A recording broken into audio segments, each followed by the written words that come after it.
You're listening to How to Win with Mike Moore, the podcast that provides you with practical insights on how to win in every arena of life. Hello, I'm Mike Moore, and welcome to the How to Win podcast. These podcasts are based off 2 Corinthians chapter 2, verse 14. It says, "Now thanks be unto God who always causes us to triumph in Christ Jesus." The word triumph means to win. We win. Welcome to the podcast today. I see many of you are logging on. Why don't you put in the chat and say hello to somebody in the chat? Listen, we're going to have a great time in the word. Tag a friend. Let them know they can go to Mike Moore Ministries, YouTube, Facebook, and get us. We are live. I got my iPad here. You can send questions in. Listen, it's going to be a blessing. I began in our last episode, our leadership edition of the How to Win podcast. And we are going to attempt to inspire and equip you to lead on the highest level. You may have aspirations of being a leader, or you may be in a new leadership role, or you may be an experienced leader. Listen, I am going to help you. I am going to inspire you. You're going to be blessed. Leadership is so very important in every arena of life, whether it be the home, whether it be school, work, business, the military, education. Listen, we need leadership, and that's what I'm going to be dealing with. I began a series, and this is my Tuesday podcast. I began a series entitled The Essence of Leadership. The Essence of Leadership. And this is our second episode. In our first episode, I gave some introductory statements. I'm going to go back to those introductory statements. I'm giving definitions of what is leadership. That's our subtopic. What is leadership? But I gave some introductory statements that I want to go back to because these are challenging statements.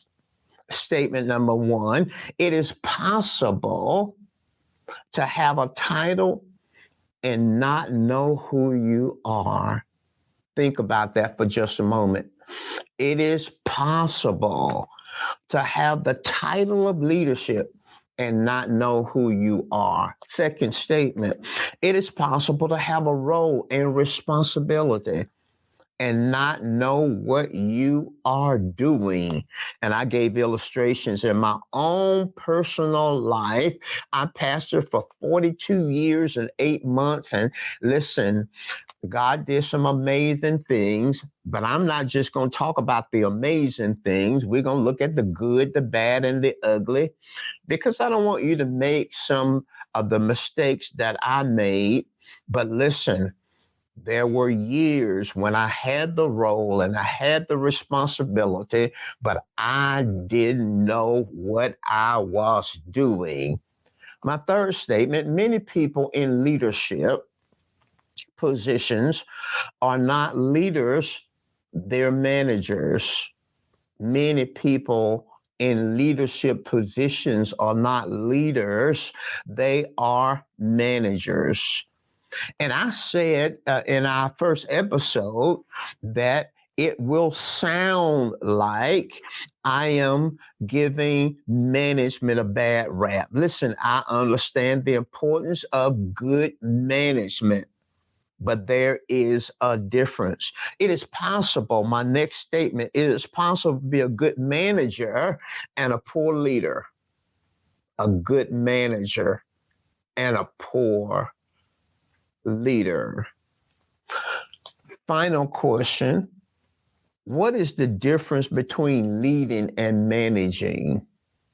Do you know? Several of you began to give me some of your answers to that question. We're going to be running after that question, answering to a degree that question. But I want to know what you think. What is the difference between leading and managing?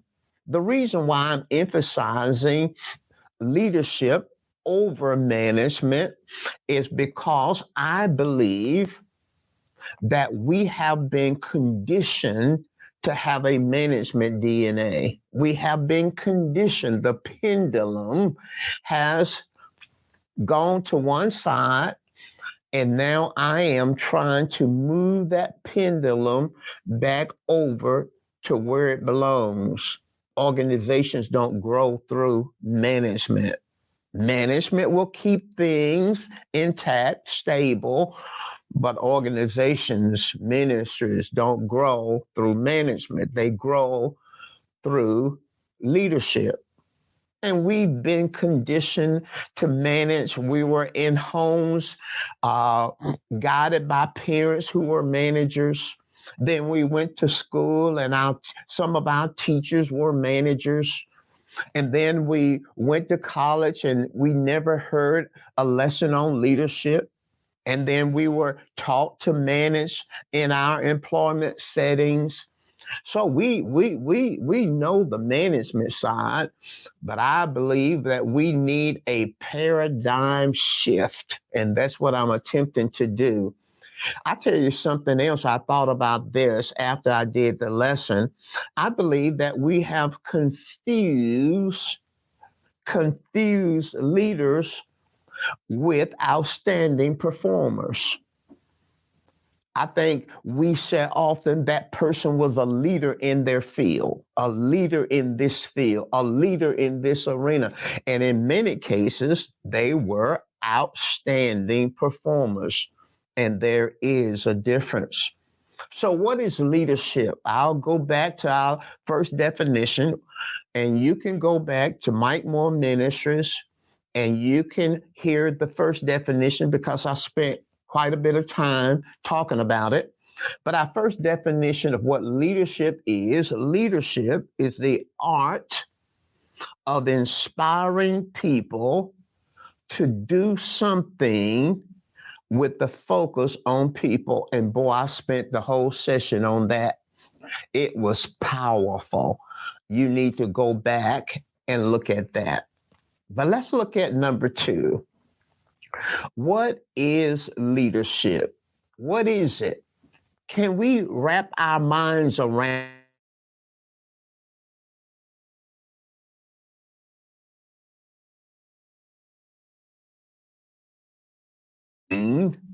in others the capacity to dream? Come on, say that after me. Leadership is in evoking in others the capacity to dream. I'll say that one more time. Leadership is in evoking in others the capacity to dream. We've introduced 2 words, and you know I love words. The word evoke means to call forth. It means to call up. It means to awaken. Awaken, wake up. It's time to lead. It's time to lead. It's time to go beyond management and lead. Wake up. The word evoke means to awaken. It means to arouse, to stir to action, to arouse, to stir to action. It means to excite. I believe that leaders will evoke, will call forth, call up, awaken, arouse, and excite others to dream. To dream. Now, my simple definition of dream is to see beyond where we are. And that's what leaders do. They cause others to see beyond where they are. Now, how you're listening to me and you say, well, now I see the definition, I understand the definition, but how do I as a leader evoke or arouse or stimulate others to dream. How do I do it? Well, let's go back to our series title. Our series title is The Essence of Leadership. The essence. And we define essence as basic traits or set of traits that define the character of someone. Basic traits or set of traits that define the character of someone. So how does a leader evoke a dream, awaken a dream in others? Well, the leader has two traits that enable them to cause others to dream. The first trait that every leader has is leaders see what others don't see. Think about that for a moment.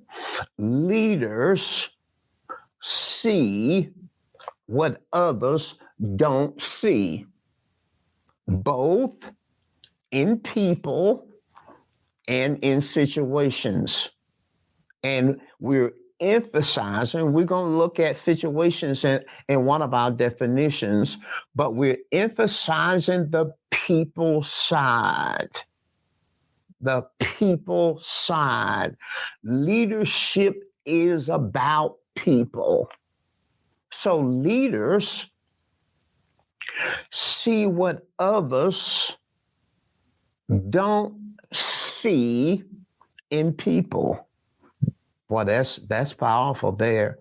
There's a second basic trait that leaders have that enable them to evoke the capacity of others to dream, is that leaders possess a positive attitude which allows them to see people in a positive way.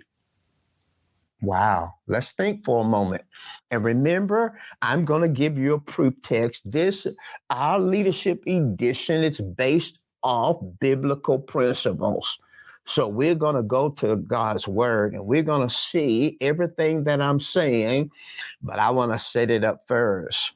Leaders possess a positive attitude, and your attitude is under your supervision. Your attitude, you can have a positive attitude, you can have a negative attitude. Your attitude is under your jurisdiction. But leaders possess a positive attitude which allows them to see people in a positive way. Do you see people in a positive way? Is your first glance at people or your first interaction with people, is it negative? Do you start out the gate with a negative attitude about people? Well, leaders don't start that way. Leaders possess a positive attitude and it's contagious.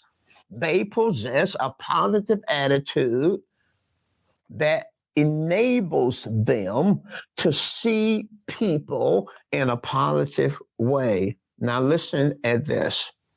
If you're a leader, it is impossible to motivate followers to have a good attitude if you have a bad one. That's a jewel. That's a jewel. If you are a leader, it's impossible for you to motivate followers to have a good attitude if you have a bad one. It's also unfair for you to hold followers accountable for a bad attitude if you have one. No, leaders possess a positive attitude. Now, what does that practically mean?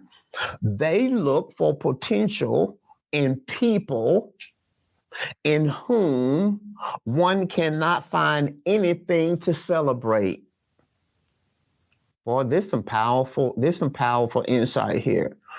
Leaders look for potential in people in whom one cannot find anything to celebrate.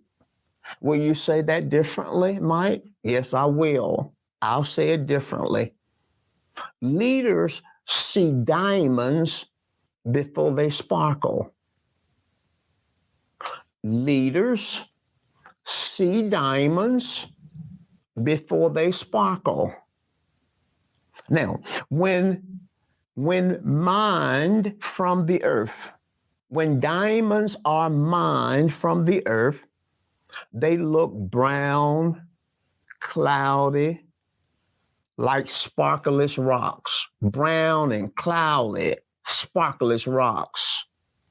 That's before they're cut, and that's before they're polished. But when they are polished and when they're cut, diamonds sparkle.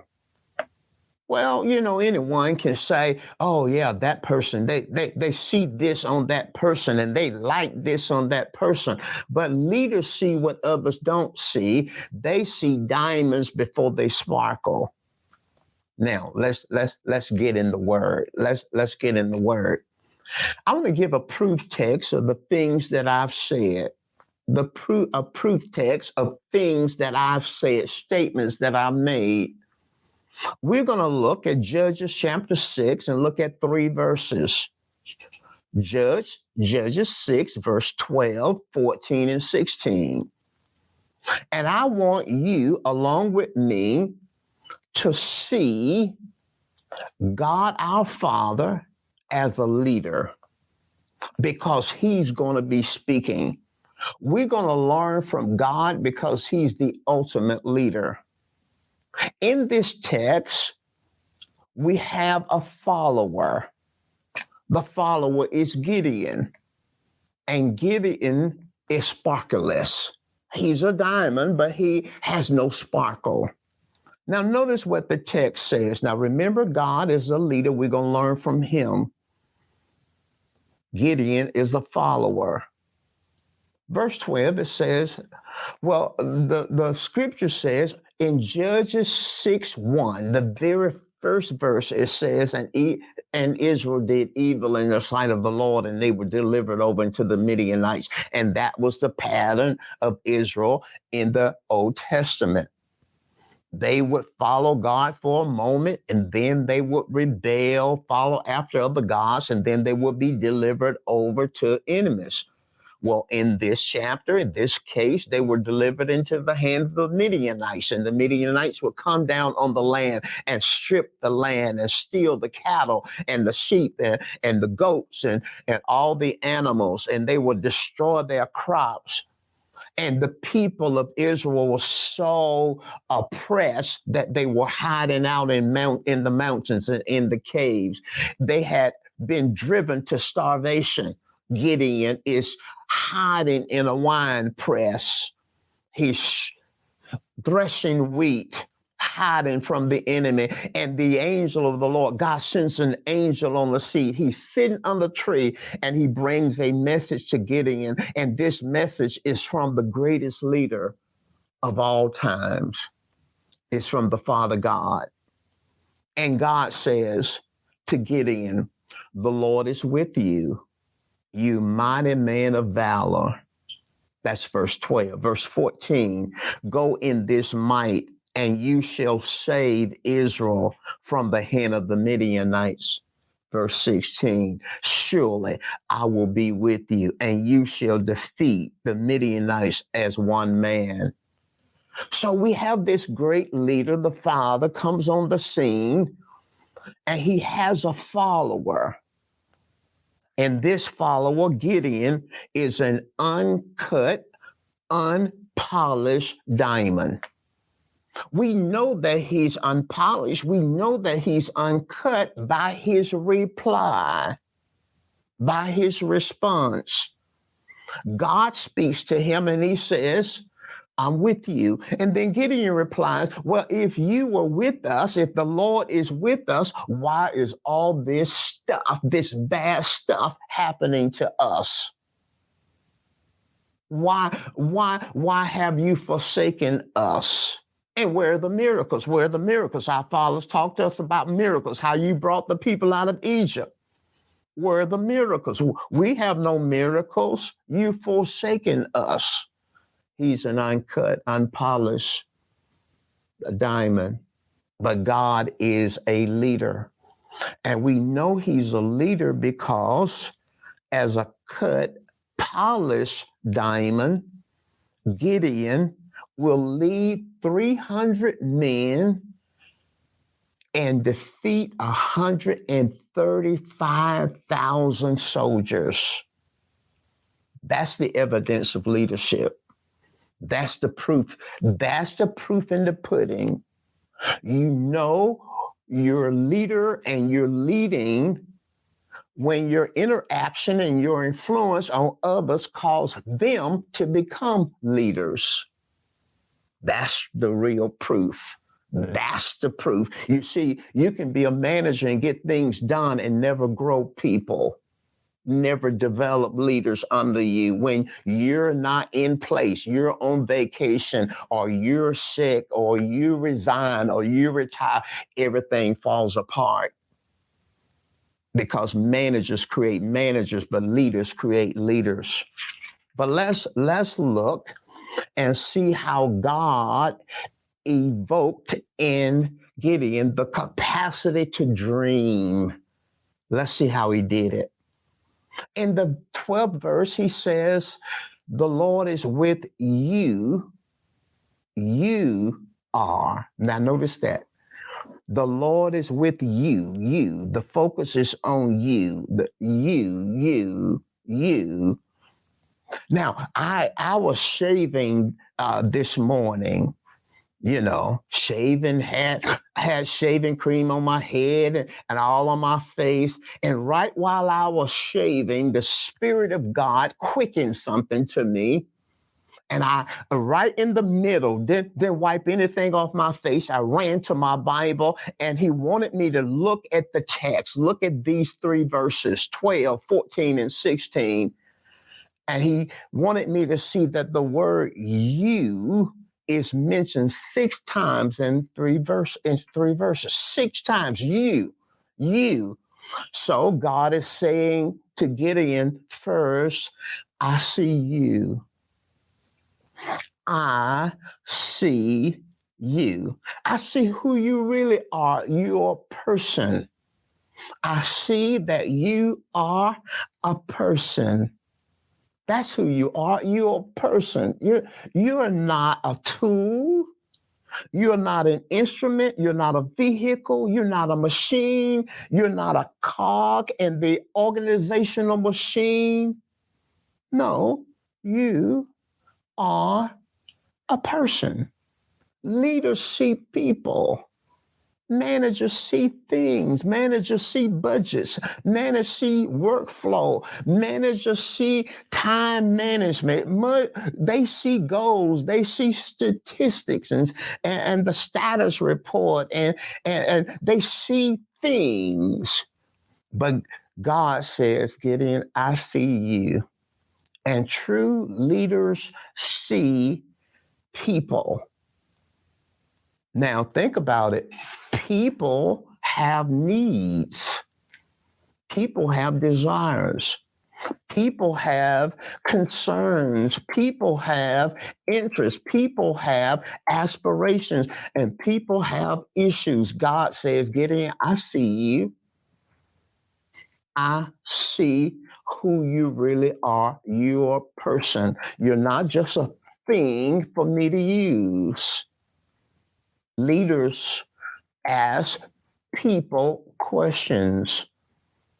What do you need? Do you have any concerns? What are you interested in? Where do you want to go? What's troubling you? A real leader, sees the person. They're not just instruments. They're just not vehicles. They're not just the cogs in the machinery. A true leader sees people. I see you. The second thing God says to Gideon, he says to Gideon, you are a mighty man of valor. So God says, I see in you what you don't see in yourself. I see, that's leadership. I see in you what you don't see in yourself. You are a mighty man of valor. The word mighty man of valor literally means champion. You're a champion. It means a warrior, a winner, a defender of others. I see in you what you don't see in yourself. The New Living Translation says you are a mighty hero. And a hero is someone who is admired for his courage and his outstanding achievement. You know, Gideon didn't see himself that way. He did not see himself that way. He did not see himself as a champion. He's hiding out in a wine press. He's afraid. He feels insignificant. He said, how can you use me? I'm poor. My family is poor. My tribe, the tribe that I'm a part, is insignificant. And I'm the least in my father's house. He doesn't see himself as a champion. He doesn't see himself as a winner, but a leader is speaking to him. A leader, God is a leader. And the leader says, you're a mighty warrior. You're a mighty man of valor. I see in you what you don't see in yourself. And that's what leadership does. When leadership comes on the scene, it causes people, followers, to see in them what they don't see in themselves. Thirdly, God says to Gideon, I see your strength. I see your strength. Go in your might. Go in this might. The word might means strength. God is a leader. He said, I see your strength. I see your strength. Leaders celebrate the strength of followers. I see what you will become. You have a bright future. You shall save Israel from the hands of the Midianites. You shall defeat the Midianites as one man. See, leaders believe in, leaders talk about the bright future of their followers. They talk about the bright future of their followers. Number 5, God says, I see you have limitations. You're just a man. I know you can't do everything. I'll be with you, and I'm going to help you. Now, I know what you're thinking. I know what you're thinking. I know what you're thinking because I've been there too. I thought the same things. Some of you are thinking, in fact, you may be feeling a little nauseated at all this positivity. But leaders are positive people. And when the followers come around, a positive person, a confident person, a person who's not always talking about what they can't do, where they can't go, and all that, it is contagious. That confidence spills over into the follower. Now, listen to this, but I know what you're saying. You probably got 2 responses. You're probably thinking, well, I don't have time to be spending time with these people because I got to get things done. You know how many reports I have coming to me? I got to get things done. Well, your response initially lets me know that you're a manager and not a leader. That response initially lets me know that you are a manager and not a leader, because leaders get things done through people, and you cannot be effective as a leader and get things done through people that you don't take the time to connect to, because you can't truly motivate people that you don't know and who don't know you. Now, you can tell them what to do like a manager, but you can't motivate. Remember the word we introduced: inspiration, motivation. We're not just talking about telling people what to do. We're talking about inspiring them. We're talking about motivating them. We're talking about coming to a place and get them to a place where they want to, not just have to. I guilt tripping them, not fear tactics. Now listen to me. You say that you don't have time. You just don't have time. But time is not your problem. You have a priority problem.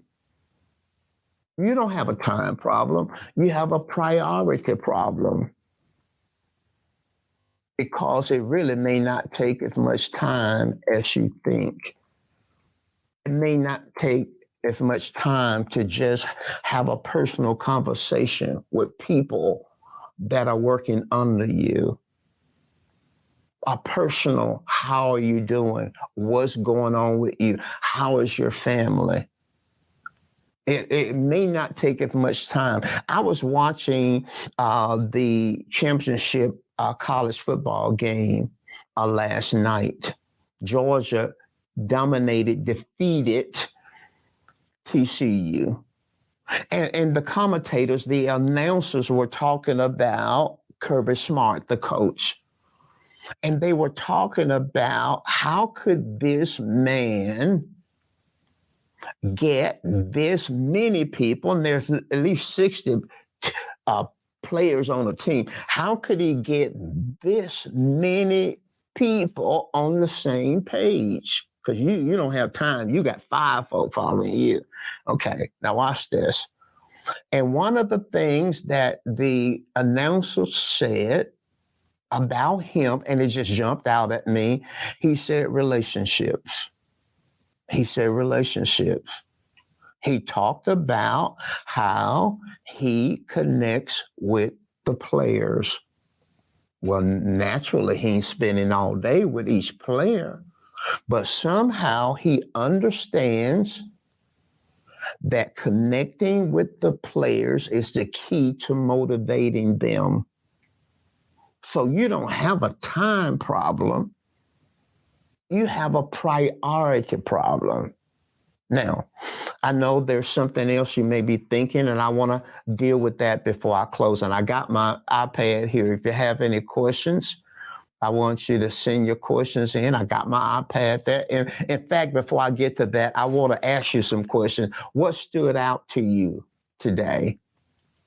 What was your aha moment? What was a revelation to you? What was a confirming word to you?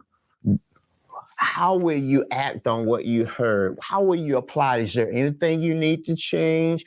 Is there anything you can teach someone else? But let's close out with this last response, this concern that you have. I read your mind. You're thinking, if I spend all this time focusing on my followers' strength, how will I help them develop their weaknesses? Because they got weaknesses. They got weaknesses. All this positivity stuff, dealing with their strength, focusing on their strength, but they have weaknesses, Mike. Okay, listen at this statement. Leaders help people develop their weaknesses too. So we're not ignoring the issue of their weaknesses. We're prioritizing their strengths, because leaders understand that prioritizing the positive in your followers creates trust equity. Come on, say trust equity.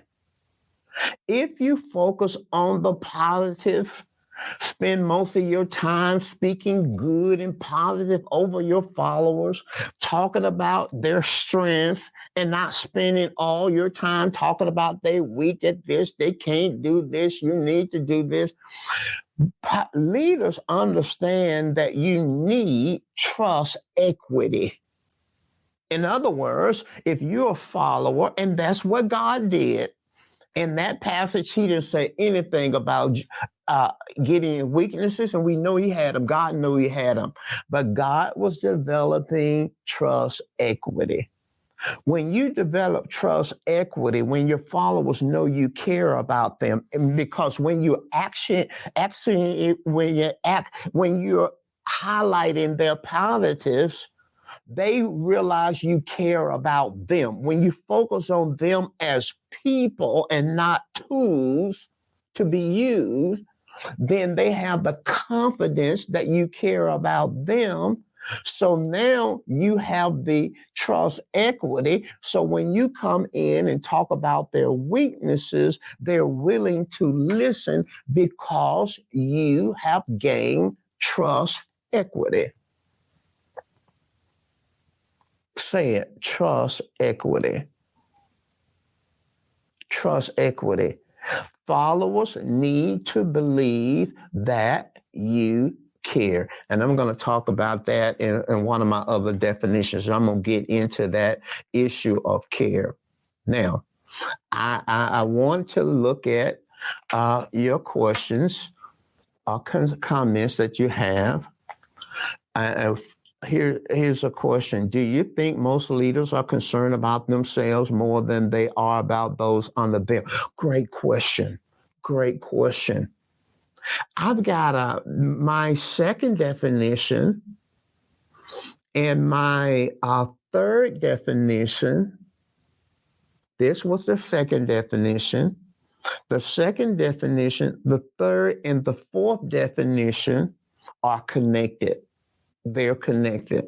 The answer to the question is yes. And I'm going to answer it even more so when I get to the fourth definition. But the second, third, and fourth definition are connected. In this definition, I wanted you to see how leaders and how God focused on the follower, develop the trust equity, focus on the person, concentrated, saw that this is a person helping me, not an instrument, not a vehicle, not a machine, because machines don't have concerns. Machines don't have issues. Machines don't have aspirations, but people do. And when leaders understand that and they engage on a personal level, they will develop trust equity. So the answer, do you think most leaders are concerned about themselves more than they are about those under them? I will only change one word. These are not true leaders. These are managers. And see, a manager can have a leadership role, but I think you understand what I'm saying. Do you think more people are managers than leaders? Yes, absolutely. And that's the point that I'm proving. In fact, I believe that there's a dearth of leadership, a scarcity of leadership in all fields, in the home, in the community, in school. I believe there's a dearth of leadership in the church. I believe that there's a dearth of leadership in business, the business world. I believe that there's a scarcity of leadership. I believe that many people who think they are leaders are in fact managers. In fact, I gave you the raw evidence of leadership, the proof in the pudding that you're a leader. is that your interaction and your influence on a follower will cause that follower to become a leader. When God got through with Gideon, God was the leader. When God got through interacting with Gideon, Gideon became a leader and led 300 men to defeat 135,000. And so you can tell whether your leadership, is there anybody becoming a leader because of your interaction and influence? Number 3, in what practical ways can a pastor evoke leaders to dream for themselves and the ministry where they serve? The same principles apply. There's no specificity that's needed. The same principles apply. Pastors have followers. Pastors have a team. Pastors have a staff. And the pastor takes these principles, see the team as people, engage the people, sow into them as individuals, and then hold them accountable for the people that they are over. And then it become a culture of leadership. The principle applies whether you're a pastor or you're a business person or whether you're a person in a classroom. You can be a teacher and be a leader. Now, if students come in your class and all you sit down, do what I say, shut up, all this, and all you're doing, get your homework, get this, get that. But think about it. There have been teachers that have impacted your life. I know it because there were teachers who were leaders, man. They saw me. They didn't just see a bunch of kids. They saw me as a person, and they saw in me what I didn't see in myself. And that's a teacher, that's a leader and not a manager. It's the same principle in everything. You can apply it to everything. Thank you so very much. Listen, you can continue to send your questions in.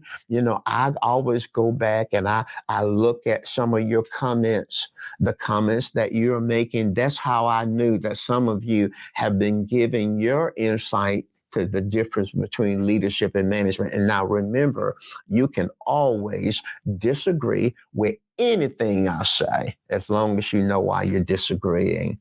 Amen. I love you. Thank you for this opportunity to be sharing with. Now, listen, my Thursday podcast is at 7 o'clock p.m. Central Time. You can go to Mike Moore Ministries on Facebook and YouTube. Now, watch this. And I'm going to be teaching a different series on Thursday. It's leading yourself. You can go to Mike Moore Ministries and see what I taught in the first episode, that I'm teaching on leading yourself. So we got 2 things going here: the essence of leadership in one podcast, leading yourself in another podcast. Look forward to seeing you next time.